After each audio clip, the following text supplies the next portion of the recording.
الحمد لله رب العالمين والصلاة والسلام عليك يا خاتم الأنبياء والمرسلين أما بعد فأعوذ بالله من الشيطان الرجيم بسم الله الرحمن الرحيم السلام علیکم ورحمۃ اللہ تعالی وبرکاتہ۔ اس ویڈیو میں ہم لوگ انشاءاللہ تعالی سیرت مصطفیٰ صلی اللہ تعالی علیہ وآلہ وسلم کتاب کا مطالعہ کریں گے، جو حضرت علامہ مولانا مفتی محمد عبد المصطفیٰ اعظمی علیہ رحمۃ اللہ تعالی علیہ نے بڑے محبت کے ساتھ اور بڑے ہی پیارے انداز میں لکھی ہوئی ہے، اور اس کے صفحات یعنی پیجز 80 سے لے کر کے 92 تک انشاءاللہ تعالی ہم لوگ مطالعہ کریں گے، اور یہ ہمارا لیسن نمبر 5 ہے۔ اسے بغور سماعت فرمائے اور اپنے دوست احباب، رشتہ دار، اقربا، اعزہ تک بھی اس کو پہنچائے، تاکہ سب لوگ سیرت مصطفیٰ صلی اللہ علیہ وآلہ وسلم کو سیکھ کر کے اس سے فیض حاصل کر سکیں۔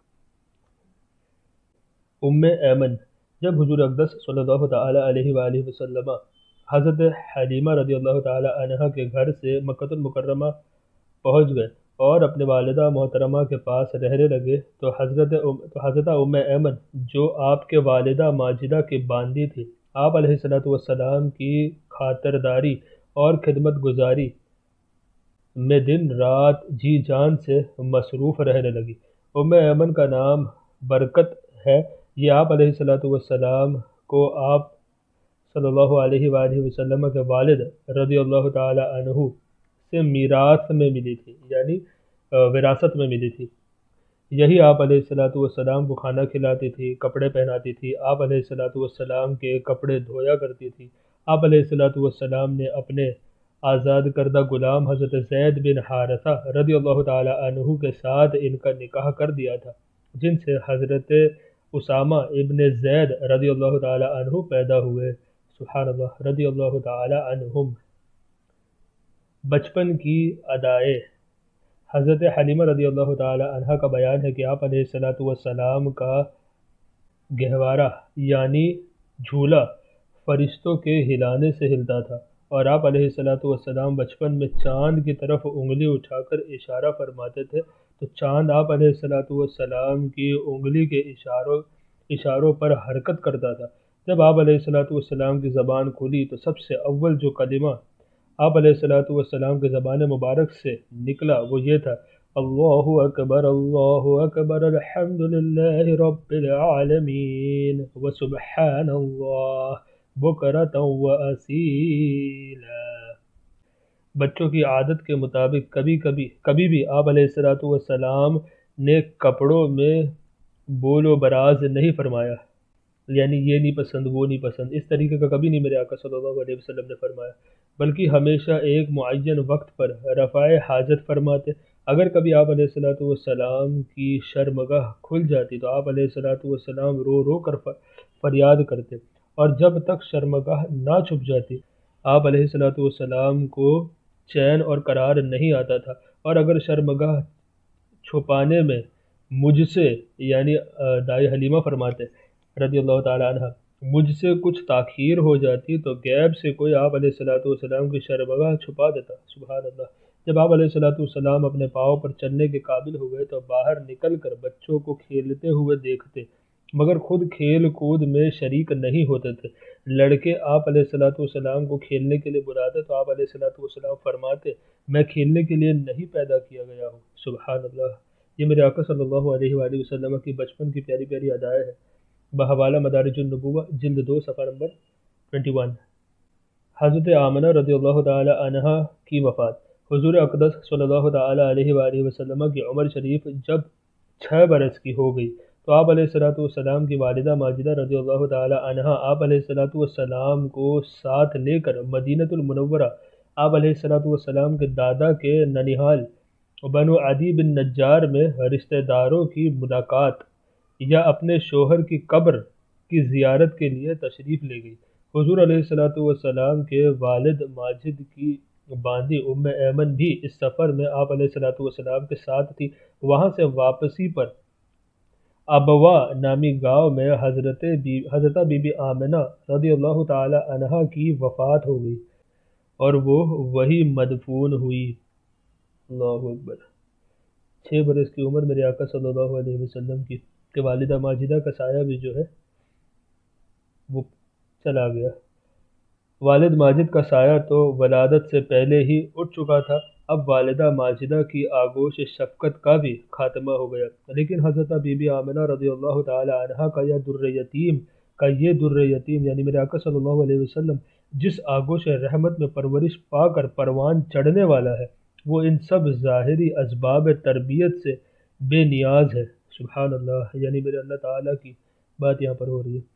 حضرت بی بی آمنہ رضی اللہ تعالی عنہا کی وفات کے بعد حضرت ام ایمن رضی اللہ تعالی عنہا آپ علیہ السلام کو مکۃ المکرمہ میں لائی اور آپ علیہ السلام کے دادا عبد المطلب رضی اللہ تعالی عنہ کے سپرد کیا، اور دادا نے آپ علیہ السلام کو اپنے آغوش تربیت میں انتہائی شفقت اور محبت کے ساتھ پرورش کیا، اور حضرت ام ایمن رضی اللہ تعالی عنہ آپ علیہ السلام کی خدمت کرتے رہے۔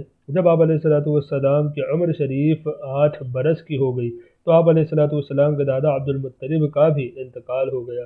اللہ اکبر، یعنی غالباً جو ہے 2-3 مہینے جب حضور صلی اللہ علیہ وآلہ وسلم اپنے والدہ ماجدہ کے پیٹ میں تھے، تب ان کے والد حضرت عبداللہ رضی اللہ تعالی عنہ کا انتقال ہوا۔ اس کے بعد جب 6 برس کی عمر شریف ہوئی تو والدہ ماجدہ کا انتقال ہوا، اور 10 برس کی عمر میں دادا جان حضرت عبد المطلب رضی اللہ تعالی عنہ کا انتقال ہوا۔ ابو طالب کے پاس عبد المطلب کی وفات کے بعد آپ علیہ السلام کے چچا ابو طالب نے آپ علیہ السلام کو اپنے آغوش تربیت میں لے لیا، اور حضور نبی کریم صلی اللہ تعالی علیہ وآلہ وسلم کی نیک خصلتوں اور دل لبھا دینے والی بچپن کی پیاری پیاری اداؤں نے ابو طالب کو آپ علیہ السلام کا ایسا گرویدہ بنا دیا، یعنی ایسا محبت ان سے ہو گئی میرے آقا صلی اللہ علیہ وسلم سے، کہ مکان کے اندر اور باہر ہر وقت آپ علیہ السلام کو اپنے ساتھ ہی رکھتے، اپنے ساتھ کھلاتے پلاتے، اپنے پاس ہی آپ علیہ السلام کا بستر بچھاتے، اور ایک لمحے کے لیے بھی کبھی اپنی نظروں سے اوجھل نہیں ہونے دیتے تھے۔ سبحان اللہ۔ ابو طالب کا بیان ہے کہ میں نے کبھی بھی نہیں دیکھا کہ حضور علیہ السلام کسی وقت بھی کوئی جھوٹ بولے ہو، یا کبھی کسی کو دھوکہ دیا ہو، یا کبھی کسی کو کوئی ایذا پہنچائی یعنی تکلیف پہنچائی ہو، یا بیہودہ لڑکوں کے پاس کھیلنے کے لیے گئے ہو، یا کبھی کوئی خلاف تہذیب یعنی ادب کے خلاف کوئی بات کبھی نہیں کی۔ ہمیشہ انتہائی خوش اخلاق، نیک اتوار، نرم گفتار یعنی بات کرنے میں نرمی، بلند کردار اور اعلیٰ درجے کے پارسا اور پرہیزگار رہے۔ سبحان اللہ۔ میرے آقا کی سیرت پاک کو سن کر کے ہمیں چاہیے کہ ہم بھی میرے آقا صلی اللہ علیہ وآلہ وسلم کی ان سیرتوں کو، ان عادتوں کو اپنی لائف میں اس کو اپلائی کریں، کہ ہم بات بات میں لوگ جو ہے جھوٹ بولتے ہیں، دھوکہ دیتے ہیں، نہ جانے کتنی سختی کے ساتھ بات کرتے ہیں، اپنے اخلاق کو جو ہے خلاف تہذیب، خلاف ترتیب بنا کر کے رکھا ہوا ہے۔ ان تمام چیزوں کو ہمیں بھی دھیان رکھنا چاہیے، اور آقا صلی اللہ علیہ وآلہ وسلم کی سیرت کے حساب سے ہمیں اپنی زندگی کو بھی میدان عمل میں لانا چاہیے۔ آپ علیہ السلام کی دعا سے بارش۔ ایک مرتبہ ملک عرب میں انتہائی خوفناک قحط پڑ گیا، یعنی بارش نہیں ہو رہی تھی۔ اہل مکہ نے بتوں سے فریاد کرنے کا ارادہ کیا، مگر ایک حسین و جمیل بوڑھے نے مکہ والوں سے کہا کہ اے اہل مکہ، ہمارے اندر ابو طالب موجود ہے، جو بانی کعبہ حضرت ابراہیم خلیل اللہ علیہ السلام کی نسل سے ہے، اور کعبہ کے متولی اور سجادہ نشین بھی ہے۔ ہمیں ان کے پاس چل کر دعا کی درخواست کرنی چاہیے۔ چنانچہ سرداران عرب ابو طالب کی خدمت میں حاضر ہوئے اور فریاد کرنے لگے کہ اے ابو طالب، قحط کی آگ نے سارے عرب کو جھلسا کر رکھ دیا ہے، جانور گھاس پانی کے لیے ترس رہے ہیں، اور انسان دانہ پانی نہ ملنے سے تڑپ تڑپ کر دم توڑ رہے ہیں، قافلوں کی آمد اور رفت بند ہو چکی ہے، اور ہر طرف بربادی اور ویرانی کا دورہ ہے۔ آپ بارش کے لیے دعا کیجیے۔ اہل عرب کی فریاد سن کر ابو طالب کا دل بھر آیا، اور حضور علیہ السلام کو اپنے ساتھ لے کر حرم کعبہ میں گئے، اور حضور علیہ الصلوۃ والسلام کو دیوار کعبہ سے ٹیک لگا کر بٹھا دیا اور دعا مانگنے میں مشغول ہو گئے۔ درمیان دعا میں حضور علیہ الصلوۃ والسلام نے اپنی انگشت مبارک کو آسمان کی طرف اٹھا دیا۔ ایک دم چاروں طرف سے بدلیہ نمودار ہوئی، یعنی بادل آ گئے، اور فوراً ہی اس زور کی باران رحمت برسا کہ عرب کی زمین سیراب ہو گئی، اور فوراً ہی اس زور کا باران رحمت برسا کہ عرب کی زمین سیراب ہو گئی۔ جنگلوں اور میدانوں میں ہر طرف پانی ہی پانی نظر آنے لگا۔ چٹیلی میدانوں کی زمینیں سرسبز و شاداب ہو گئی، قحط دفاع ہو گیا، یعنی قحط ساری دور ہو گئی، اور کال کٹ گیا، اور سارا عرب خوشحال اور نہال ہو گیا۔ سبحان اللہ۔ چنانچہ ابو طالب نے اپنے اس طویل قصیدہ میں، جس کو انہوں نے حضور اقدس صلی اللہ تعالی علیہ وآلہ وسلم کی مدح یعنی ان کی تعریف میں نظم کیا ہے، اس واقعے کو ایک شعر میں اس طرح ذکر کیا ہے کہ یعنی وہ حضور صلی اللہ تعالی علیہ وآلہ وسلم ایسے گورے رنگ والے ہیں کہ ان کے رخ انور کے ذریعے بدلی سے بارش طلب کی جاتی ہے۔ سبحان اللہ۔ وہ یتیموں کا ٹھکانہ اور بیواؤں کا نگہبان ہے۔ سبحان اللہ، بیواؤں کے نگہبان ہے۔ بحوالہ زرقانی علی المواہب جلد 1 صفحہ نمبر 190۔ امی لقب۔ حضور اقدس صلی اللہ تعالی علیہ وآلہ وسلم کا لقب امی ہے۔ اس لفظ کے دو معنی ہیں، یا تو یہ ام القریٰ کی طرف نسبت ہے۔ ام القریٰ مکۃ المکرمہ کا لقب ہے، لہٰذا امی کے معنی مکۃ المکرمہ کے رہنے والے، یا امی کا یہ معنی ہے کہ آپ علیہ الصلوۃ والسلام نے دنیا میں کسی انسان سے لکھنا پڑھنا نہیں سیکھا۔ یہ حضور اقدس صلی اللہ تعالی علیہ وآلہ وسلم کا بہت ہی عظیم الشان معجزہ ہے کہ دنیا میں کسی نے بھی آپ علیہ الصلوۃ والسلام کو نہیں پڑھایا یا لکھایا۔ اس چیز کو دوبارہ سے ایک بار میں ریپیٹ کرتا ہوں، آپ لوگ سن لیں۔ ام القریٰ مکۃ المکرمہ کا لقب ہے، لہٰذا امی کے معنی مکۃ المکرمہ میں رہنے والے یا کو کہا جائے گا، یا پھر امی کے یہ معنی ہے کہ آپ علیہ الصلوۃ والسلام نے دنیا میں کسی انسان سے لکھنا پڑھنا نہیں سیکھا۔ سبحان اللہ۔ یہ حضور اقدس صلی اللہ تعالی علیہ وآلہ وسلم کا بہت ہی عظیم الشان معجزہ ہے کہ دنیا میں کسی نے بھی آپ علیہ الصلوۃ والسلام کو نہیں پڑھایا یا لکھایا۔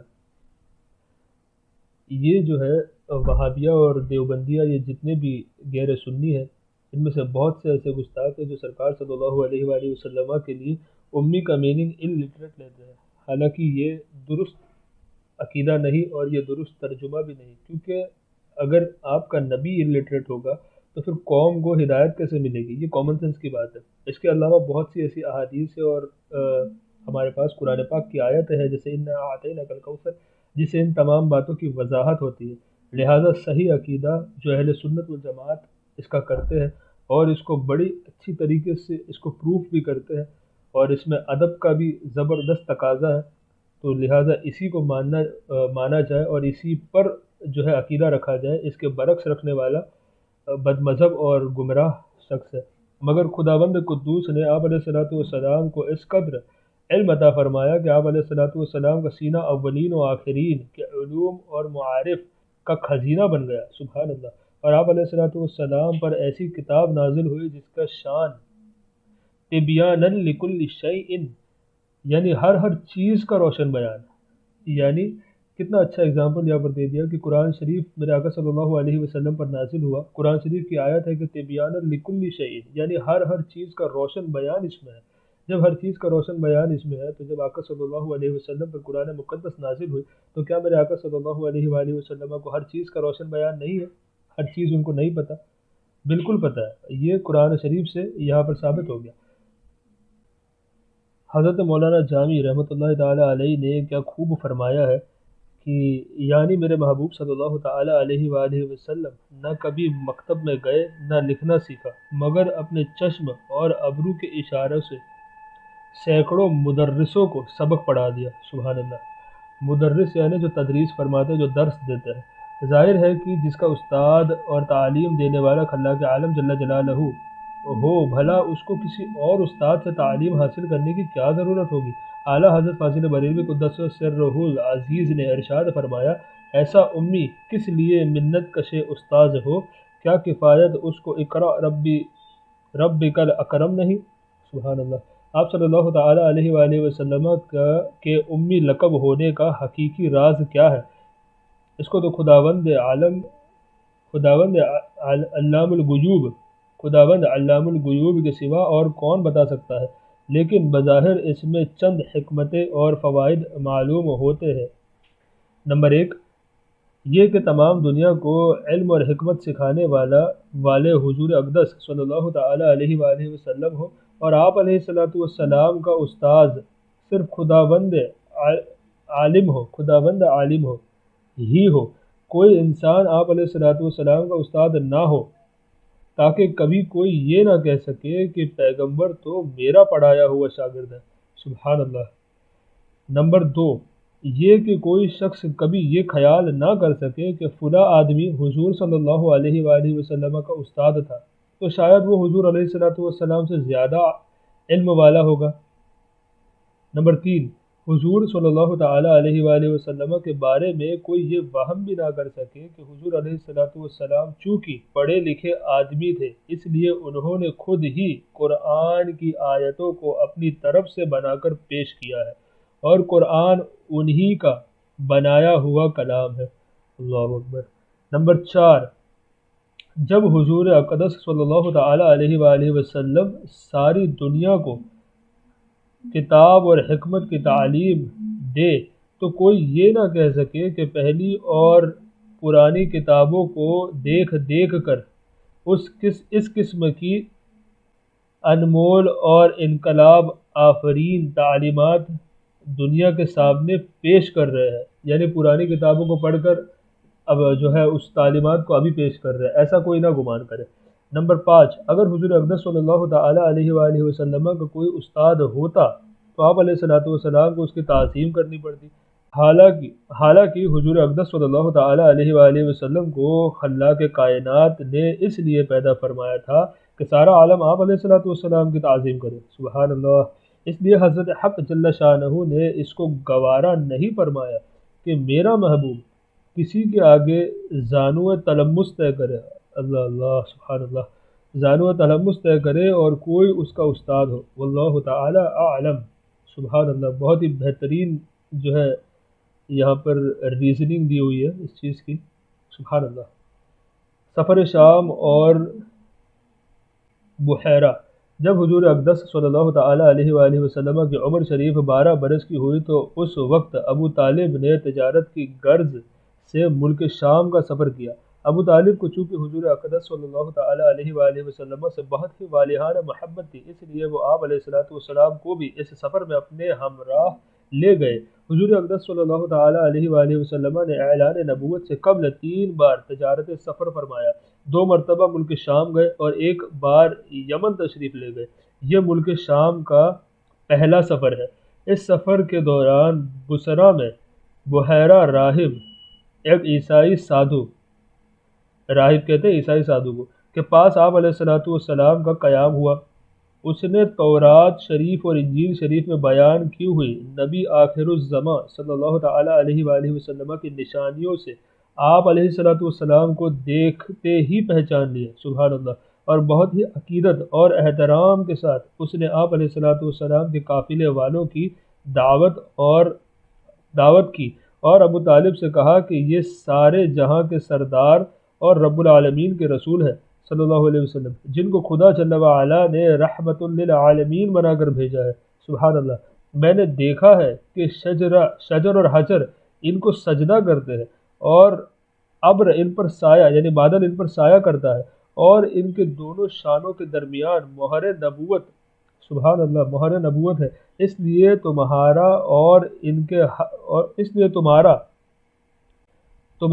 اور ان کے حق میں یہی بہتر ہوگا کہ اب تم ان کو لے کر آگے نہ جاؤ اور اپنا مال تجارت یہی فروخت کر کے بہت جلد مکۃ المکرمہ چلے جاؤ، کیونکہ ملک شام میں یہود لوگ ان کے بہت بڑے دشمن ہیں، وہاں پہنچتے ہی وہ لوگ ان کو شہید کر ڈالیں گے۔ بحیرہ راہب کے کہنے پر ابو طالب کو خطرہ محسوس ہونے لگا، چنانچہ انہوں نے وہی اپنا تجارت کا مال فروخت کر دیا اور بہت جلد حضور نبی کریم صلی اللہ تعالیٰ علیہ وآلہ وسلم کو اپنے ساتھ لے کر مکہ المکرمہ واپس آ گئے۔ بحیرہ راہب نے چلتے وقت انتہائی عقیدت کے ساتھ آپ علیہ الصلوۃ والسلام کو سفر کا کچھ توشہ بھی دیا۔ سبحان اللہ۔ بحوالہ ترمذی شریف جلد 2۔ تیسرا باب، اعلان نبوت سے پہلے کا کارنامہ۔ جنگ فجار۔ اسلام سے پہلے عربوں میں لڑائیوں کا ایک طویل سلسلہ جاری تھا۔ انہی لڑائیوں میں سے ایک مشہور لڑائی جنگ فجار کے نام سے مشہور ہے۔ عرب کے لوگ ذوالقعدہ، ذوالحجہ، محرم اور رجب ان 4 مہینوں کا بے حد احترام کرتے تھے۔ کون سے 4 مہینے؟ ذوالقعدہ، ذوالحجہ، محرم اور رجب، ان 4 مہینوں کا بے حد احترام کرتے تھے اور ان مہینوں میں لڑائی کرنے کو گناہ جانتے تھے، یہاں تک کہ عام طور پر ان مہینوں میں لوگ تلواروں کو نیام میں رکھ دیتے اور نیزوں کی برچھیاں اتار لیتے تھے، مگر اس کے باوجود کبھی کبھی کچھ ایسے ہنگامی حالت درپیش ہو گئے کہ مجبوراً ان مہینوں میں بھی لڑائیاں کرنی پڑی، تو ان لڑائیوں کو اہل عرب حروب فجار، گناہ کی لڑائیاں کہتے تھے۔ سب سے آخری جنگ فجار جو قریش اور کیس کے قبیلوں کے درمیان ہوئی، اس وقت حضور صلی اللہ تعالیٰ علیہ وآلہ وسلم کی عمر شریف 20 برس کی تھی۔ چونکہ قریش اس جنگ میں حق پر تھے، اس لیے ابو طالب وغیرہ اپنے چچاؤں کے ساتھ آپ علیہ الصلوۃ والسلام نے بھی اس جنگ میں شرکت فرمائی، مگر کسی پر ہتھیار نہیں اٹھایا، صرف اتنا ہی کیا کہ اپنے چچاؤں کو تیر اٹھا کر دیتے رہے۔ اس لڑائی میں پہلے کیس پھر قریش غالب آئے اور آخرکار صلح پر اس لڑائی کا خاتمہ ہو گیا۔ بحوالہ سیرت ابن ہشام جلد 2 صفحہ نمبر 186۔ حلف الفضول۔ روز روزی کی لڑائیوں سے عرب کے سینکڑوں گھرانے برباد ہو گئے تھے، ہر طرف بد امنی اور آئے دن کی لوٹ مار سے ملک کا امن غارت ہو چکا تھا۔ کوئی شخص اپنی جان و مال کو محفوظ نہیں سمجھتا تھا، نہ دن کو چین نہ رات کو آرام۔ اس وحشت ناک صورتحال سے تنگ آ کر کچھ صلح پسند لوگوں نے جنگ فجار کے خاتمے کے بعد ایک اصلاحی تحریک چلائی۔ چنانچہ بنو ہاشم، بنو زہرہ، بنو اسد وغیرہ قبائل قریش کے بڑے بڑے سرداران عبداللہ بن جدعان کے مکان پر جمع ہوئے اور حضور نبی کریم صلی اللہ علیہ وآلہ وسلم کے چچا زبیر بن عبد المطلب نے یہ تجویز پیش کی کہ موجودہ حالات کو سدھارنے کے لیے کوئی معاہدہ یعنی کوئی ایگریمنٹ کرنا چاہیے۔ چنانچہ خاندان قریش کے سرداروں نے بقائے باہم کے اصول پر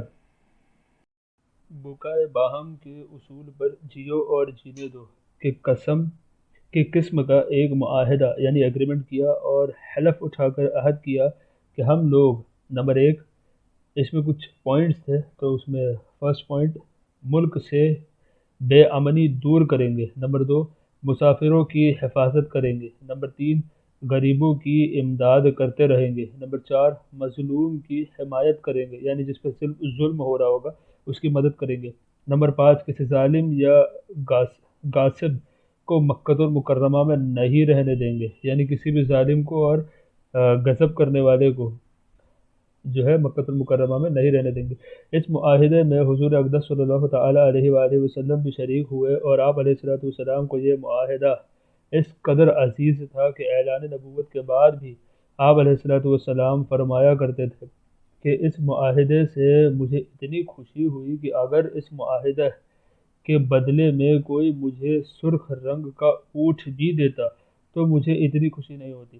اور آج اسلام میں بھی اگر کوئی مظلوم یا آل حلف الفضول کہہ کر مجھے مدد کے لیے پکارے تو میں اس کی مدد کے لیے تیار ہوں۔ سبحان اللہ۔ اس تاریخی معاہدے کو حلف الفضول اس لیے کہتے ہیں کہ قریش کے اس معاہدے سے بہت پہلے مکۃ المکرمہ میں قبیلہ جرہم کے وہ لوگ جو اس معاہدے کے محرک تھے، ان سب لوگوں کا نام فضل تھا، یعنی فضل ابن حارث اور فضل ابن وداعہ اور فضل ابن فضالہ۔ اس لیے اس معاہدے کا نام حلف الفضول رکھ دیا گیا، یعنی ان چند آدمیوں کا معاہدہ جن کا نام فضل تھے۔ سبحان اللہ۔ بحوالہ سیرت ابن ہشام جلد اول صفحہ نمبر 134۔ ملک شام کا دوسرا سفر۔ جب آپ علیہ السلام کی عمر شریف تقریباً 25 سال کی ہوئی تو آپ علیہ السلام کی امانت و صداقت کا چرچا دور دور تک پہنچ چکا تھا۔ حضرت خدیجہ الکبریٰ رضی اللہ تعالی عنہا مکہ کی ایک بہت ہی مالدار عورت تھی۔ ان کے شوہر کا انتقال ہو چکا تھا۔ ان کو ضرورت تھی کہ کوئی امانت دار آدمی مل جائے تو اس کے ساتھ اپنی تجارت کا مال اور سامان ملک شام بھیجے۔ چنانچہ ان کی نظر انتخاب نے اس کام کے لیے حضور اقدس صلی اللہ تعالی علیہ وآلہ وسلم کو منتخب کیا اور کہلا بھیجا کہ آپ علیہ السلام میرا مال تجارت لے کر ملک شام جائیں۔ جو معاوضہ میں دوسروں کو دیتی ہوں، آپ علیہ السلام کی امانت اور دیانت داری کی بنا پر میں آپ علیہ السلام کو اس کا 2 گنا دوں گی۔ سبحان اللہ۔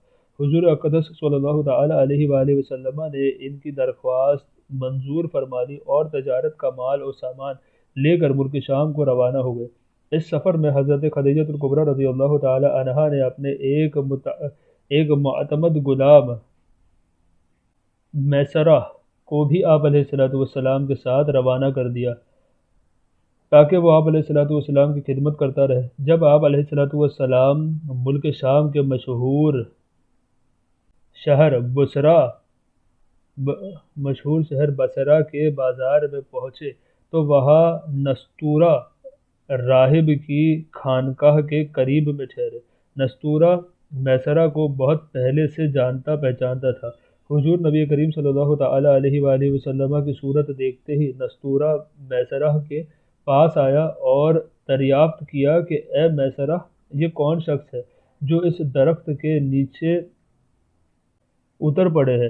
میسرہ نے جواب دیا کہ یہ مکۃ المکرمہ کے رہنے والے ہیں اور خاندان بنو ہاشم کے چشم و چراغ ہیں۔ ان کا نام نامی محمد اور لقب امین ہے۔ سبحان اللہ۔ نستورہ نے کہا کہ سوائے نبی کریم صلی اللہ علیہ وسلم کے اس درخت کے نیچے آج تک کبھی کوئی نہیں اترا، اس لیے مجھے یقین کامل ہے کہ نبی آخر الزماں صلی اللہ تعالی علیہ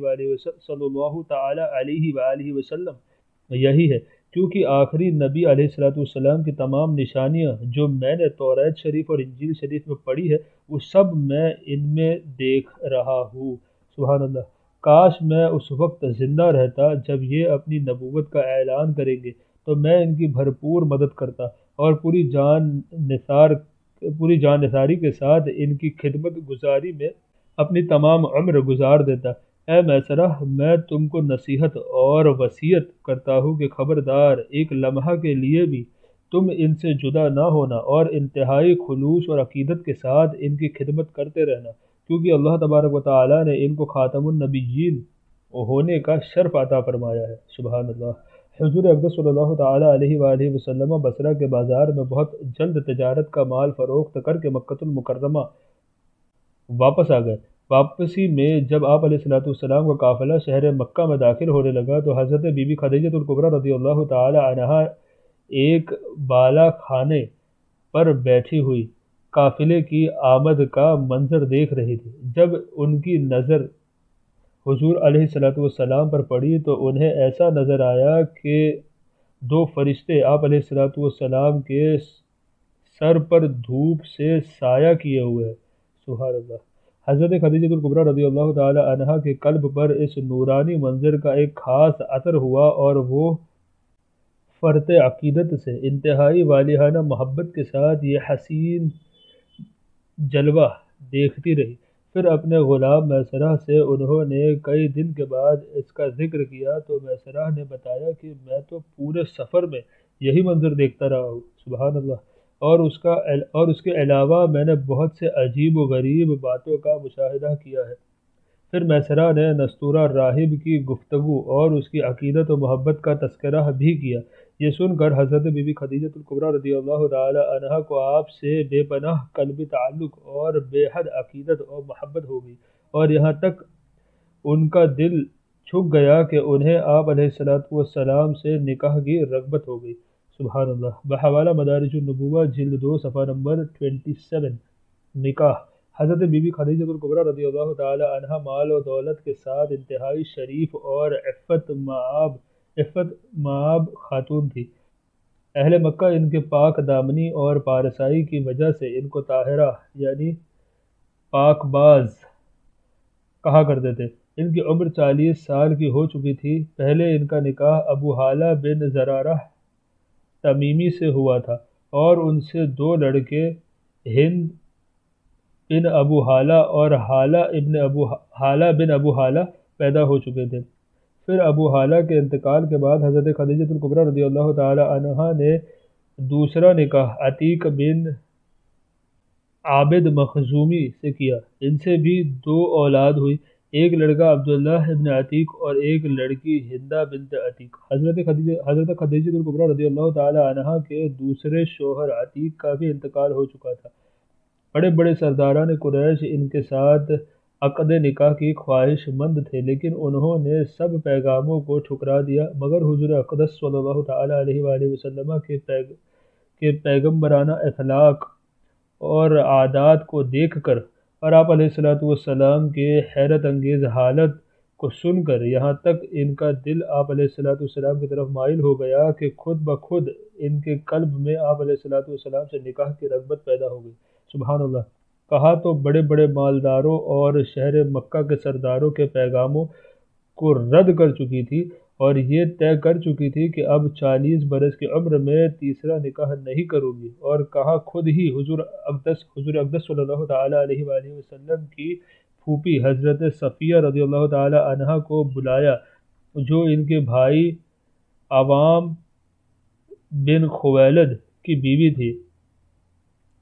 ان سے حضور صلی اللہ تعالی علیہ وآلہ وسلم کے کچھ ذاتی حالات کے بارے میں مزید معلومات حاصل کی۔ پھر نفیسہ بنت امیہ کے ذریعے خود ہی حضور علیہ السلام کے پاس نکاح کا پیغام بھیجا۔ مشہور امام سیرت محمد ابن اسحاق نے لکھا ہے کہ اس رشتے کو پسند کرنے کی جو وجہ حضرت خدیجہ الکبریٰ رضی اللہ تعالی عنہا نے خود حضور صلی اللہ تعالی علیہ وآلہ وسلم سے بیان کی ہے، وہ خود ان کے الفاظ میں یہ ہے: انی قد رغبت فیک لحسن خلقک وصدق حدیثک، یعنی میں نے آپ علیہ السلام کے اچھے اخلاق اور آپ علیہ السلام کی سچائی کی وجہ سے آپ علیہ السلام کو پسند کیا۔ سبحان اللہ۔ بحوالہ زرقانی علی المواہب جلد 1 صفحہ نمبر 200۔ آج کا ہمارا درس یہیں پر مکمل ہوا۔ انشاءاللہ تبارک و تعالی اگلے لیکچر میں اس کے آگے کنٹینیو کریں گے، نکاح کے بارے میں مزید معلومات اور آگے سیرت مصطفیٰ صلی اللہ علیہ وآلہ وسلم کا مطالعہ کریں گے۔ تب تک کے لیے دعا کی درخواست۔ السلام علیکم ورحمۃ اللہ تعالی وبرکاتہ۔